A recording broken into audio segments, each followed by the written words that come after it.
It's my honor and privilege to have our senior minister speak today.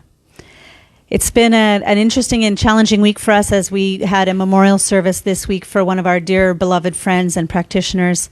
And so it's been just kind of an up and down week as we remember truth and yet grieve the human. Speaking today, and what I want to say about our senior minister is he has led us through that exquisitely. So speaking today on the most perfect talk title for today, please welcome Reverend Tim Peterson speaking on Perfectly Imperfect. Yay! It seems so weird without clapping. We need to have a clap line.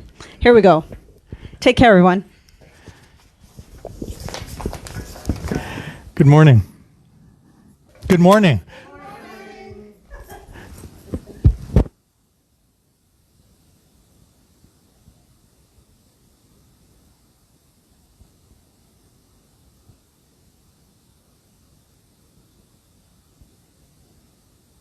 No, this perfectly imperfect is taken it a little too far. There's a saying in the Bible, "Be ye therefore perfect, even as your Father which is in heaven is perfect." And I think we've got the idea that perfection means that there's never a trouble, never a problem, never an issue, never anything that makes us uncomfortable or makes us feel, like we should be doing something better, should be doing something different. As I was driving here today, I missed my turnoff.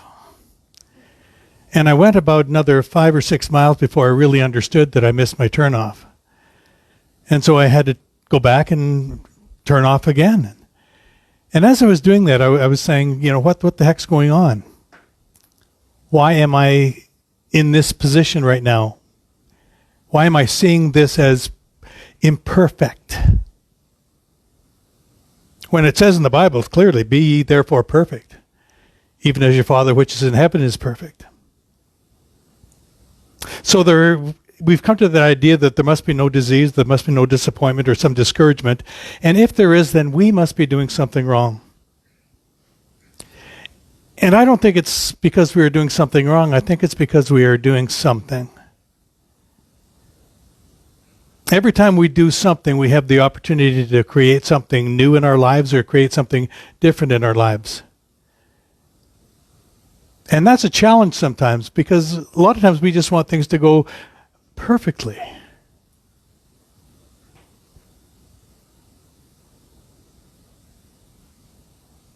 I think the Bible should be a book of challenge because to me it is. It's wherever you look, it's a book of challenge. And we think that this perfect idea that some power outside of ourselves must be looking down at us, and that must be the perfect power. And yet we realize in this teaching that the power is within, that we create that reality within our own selves of what power is, of what purpose is, of what beauty and truth and life and love is. It's never something outside. It's never something up there. It's never something outside of ourselves. But we see it is. We buy these shiny things that we think are going to make us happy. And then they may delight us for a moment, but they cannot make us happy. The only thing that can make us happy is us, is our belief, is our acceptance of who we really are.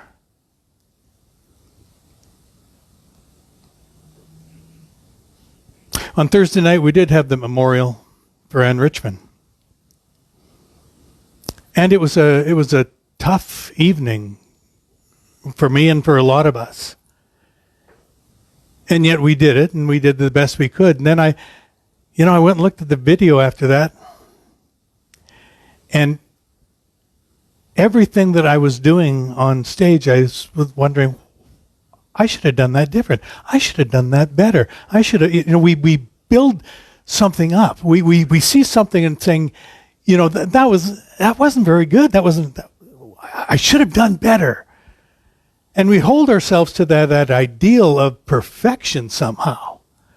Be therefore perfect, that meaning never make a mistake or never getting emotional about something. And yet that takes away our humanness. That takes away who we are. It takes away that essence of life itself expressing itself through us in all of our uniqueness.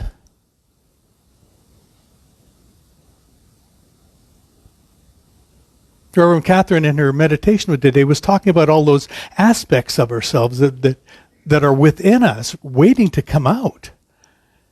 And yet I think we hold them in there expecting something else is going to come in to make us feel a certain way. When she was talking about reaching out to people, reach out to me.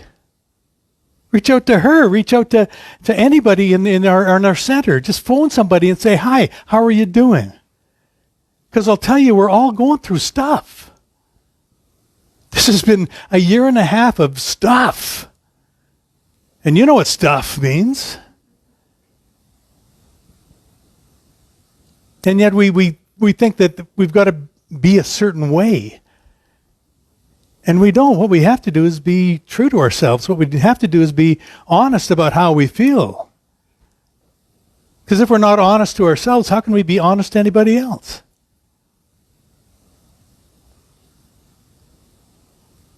Chris de Burgh wrote a song called The End of a Perfect Day.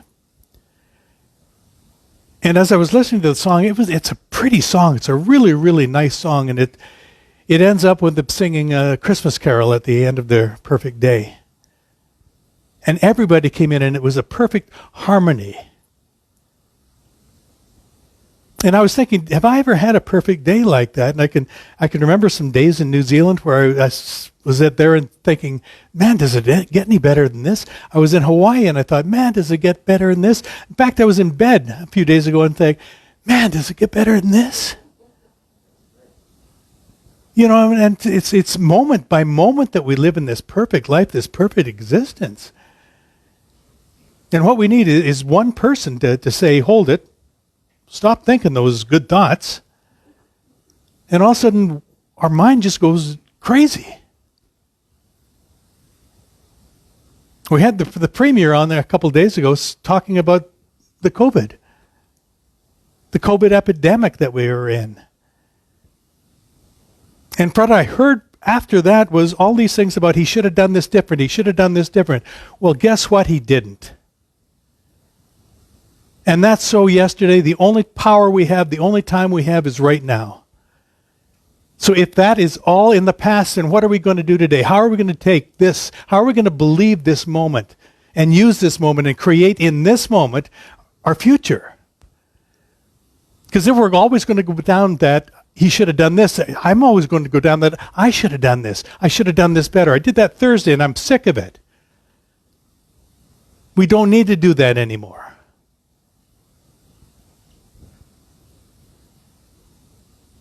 I used to hate to watch my videos of my Sunday talks because I would critique me. And I'm brutal with myself. I'm really good with you guys. I can see amazing things that you do and the amazing ideas that you come up with, and it's brilliant. But we are so hard on ourselves. And I shouldn't say we, I'm just going to say I am so hard on myself. And that's got to stop. We've got to live this life fully, wholly, and completely, and we've got to let go of that idea of what perfection is.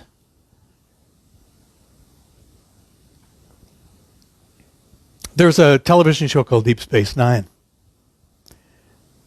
And in one of the episodes, the doctor got on the holodeck and he wanted to create a perfect family. In the holodeck, you could do anything you want, just a computer-generated program. And so he created his perfect wife and his perfect daughter and his perfect son. And he came home and all of a sudden he took his hat off and put it on the hat rack, and his wife came and took his jacket and hung it up for him and said, dinner's on the table, dear. And it was ready for him at 6 o'clock, and his kids came in and said, Father, it's so great to see you. I'm so happy to have you as my father. And the next morning, it was the kids were fighting to say who was going to say goodbye to his father first.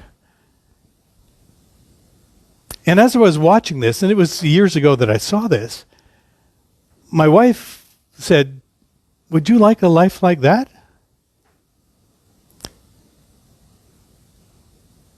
And yeah, maybe might for a day. But what would a perfect life be when nothing ever challenged? I'd love golf. But I can't even imagine my shots going straight down the fairway every single time. How soon would I be bored with going golfing? I want some challenge in my life. I want some ideas that make me think and make me rethink what I've been thinking. A lot of people take the Bible to be the Word of God. And I do too, as far as it's translated correctly, and I'm the one that translates it.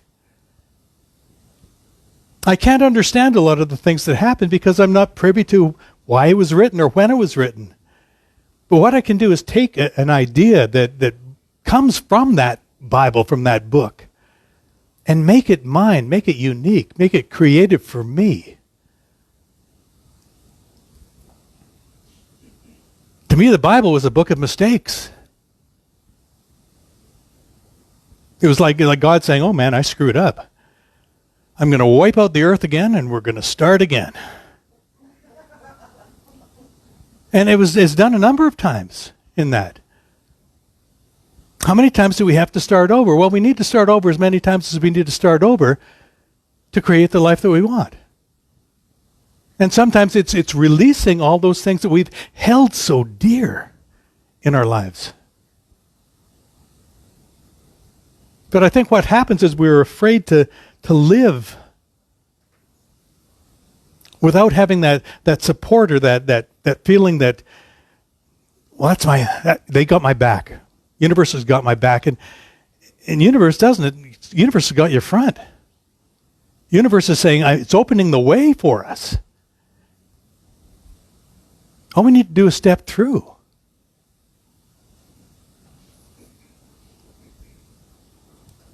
Ernest Holmes talks in his book Self-Awareness on page 52.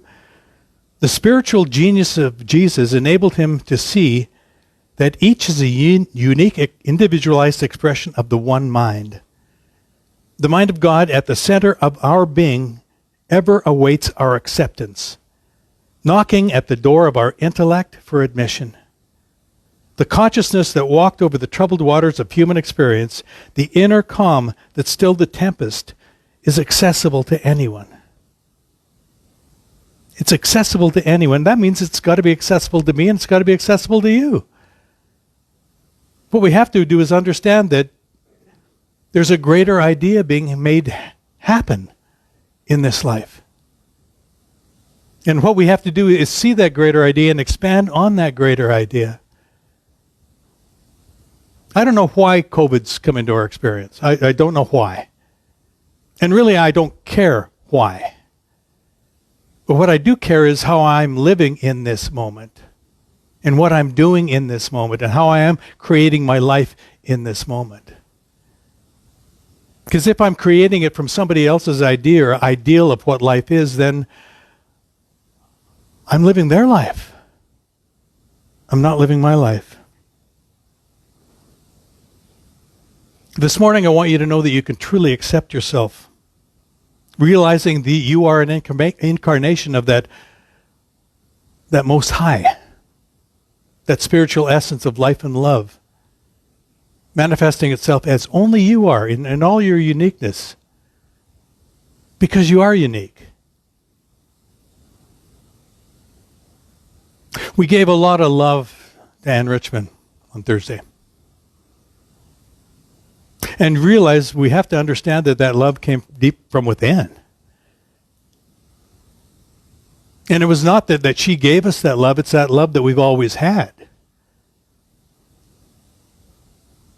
And we had the opportunity to express it, to show it.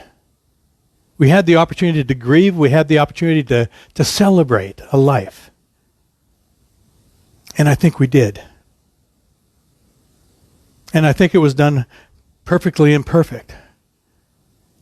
Because there were some issues, there was some sound, there was some stuff that happened during it, but it wasn't anything that we did. Because all we were doing is bringing an idea of love and peace and harmony and joy. We are creators. We are creators of our own experience. I've heard people say that God is the creator, and God is everywhere. God is within us, so we must be the co-creators with Spirit of our lives. Oriah Mountain Dreamer, in her poem *The Invitation*, said, "I want you to know that you can live with failure and still stand on the edge of the lake and shout to the sliver of the full moon, yes. I want you to know that you can see your own beauty even when it's not pretty." We've come to believe that there's only one creator, and this creator must be somewhere else because it sure doesn't feel like it's within me today. I used to believe that in order to have something, we need to make room for it. We need to let go of this in order to have this. And I think that's the opposite way we need to do it. I think now what we need to do is bring it in right now and let it push what needs to be pushed out. If we're waiting all the time to get that empty spot to get filled up again, we're going to be waiting for a long, long time. Because something always fills it up. So we might as well fill it up with what we want right now. And when we get that filled up, when we get that spot moving in and creating and growing and expanding and enhancing that which we are, then that stuff that we want to leave is going to be leaving. It has no place to stay. We wait too long, I think. And I think we forget what we really want. So let's start to accept the new and let the new push the old out.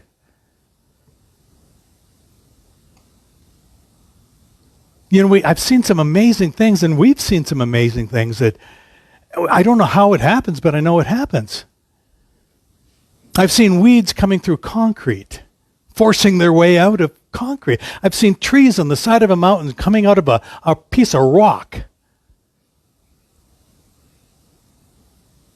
We don't know how it does it, but it does it. And it does it continually. Perfectly imperfect. It finds a way. What's your perfect day? How do you want your perfect day to begin? Or more importantly, how do you want your perfect day to end? What are you willing to do in between that beginning and that ending to create your perfect day?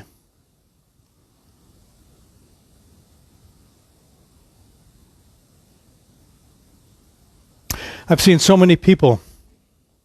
Actually, I haven't actually seen them. I've seen pictures of them going in for plastic surgery and trying to stay young.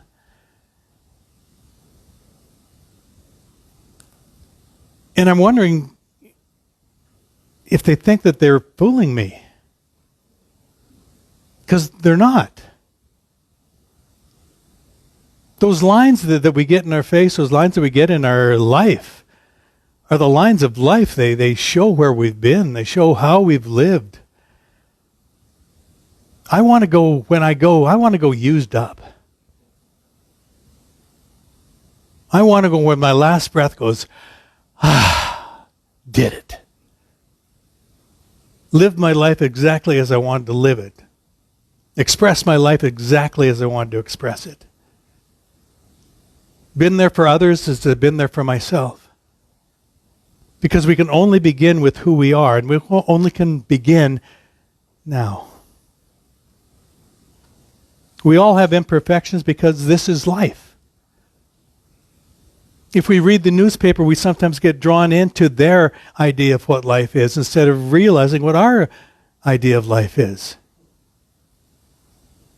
We don't have to accept somebody else's idea of how life's going to be. We don't have to accept that this things going on right now, this COVID-19 thing is going to be the worst thing that's ever happened to us. We don't have to believe that at all. We can create a new idea. All we have to do is begin it.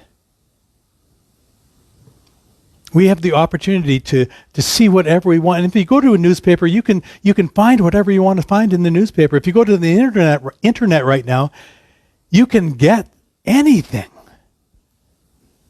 Where do you want to go? Because I'll tell you, if you go down this road, you're going to get more of this road coming back at you. You can go to a movie thinking that I'm not going to like this movie because I didn't like that actor. And you won't. You will find a way. Doesn't matter how good the movie is, doesn't matter how good the actor is. If our mind's already made up about something, what's going to change it? The only thing that will change it is us. The only thing that will change it is our new realization of what it is. In the movie Contact, if I'd only gotten one thing out of seeing that, it was just one little scene where one guy was saying to a woman that we've been seeing things linearly. How do you say it? Linear. And if we're looking always at that point, that's all we're going to see. But all of a sudden, if you bend it, all of a sudden it becomes something totally different. But we just have to get that perspective. It's not just this way. We create. We're creators. From linear, straight line thinking to what if thought. What if this is possible? What if love is possible? What if prosperity, health, and wholeness is possible? What if peace is possible? And are we willing to let that peace manifest in our lives? All these shows that I've seen didn't really happen. Deep Space Nine didn't really happen. Star Wars didn't really happen. Jurassic Park didn't really happen. Contact didn't really happen. But it could at some point. But not today. Well, the only today there is the today that it happens. So let this today be something unique for you. Something beautiful for you. Let this today thinking become that there is no evil empire. There's no one out to get us. Except us. And they're just people. All those people that we think are out to get us or are fighting against us are just people that might have a different idea of who we are, who they are. I did mom bashing a while ago. A long time ago. Years ago. And I tried to get my brother involved with that mom bashing too, because my mom spanked us a lot. And my brother wouldn't buy into it. And it lasted about a year, and then one time what happened was, out of the blue, my mom said, man, if there was one thing I could change in my life, it would be that I didn't spank you as much as I did. And all of a sudden, all that mom stuff that I had for years dissipated. It left. We carry things. They don't. We're the ones that carry it all. And if we mess up, if we screw up, if we drive too far, then what we can do is turn around and go back and go to that place where we want to go. The mark that we set is never too far away, and I want to close with this. I have never been perfect in this life, but I know within me that, as I know within you, that the seed of perfection is within us, awaiting our recognition of it, but it may look imperfect in this moment. But that perfection is that God quality. It is that knowing of who we really are when we know it. There is only one power, and that power is love, and that power is my power right now. It's your power too. Take it and use it. And so it is.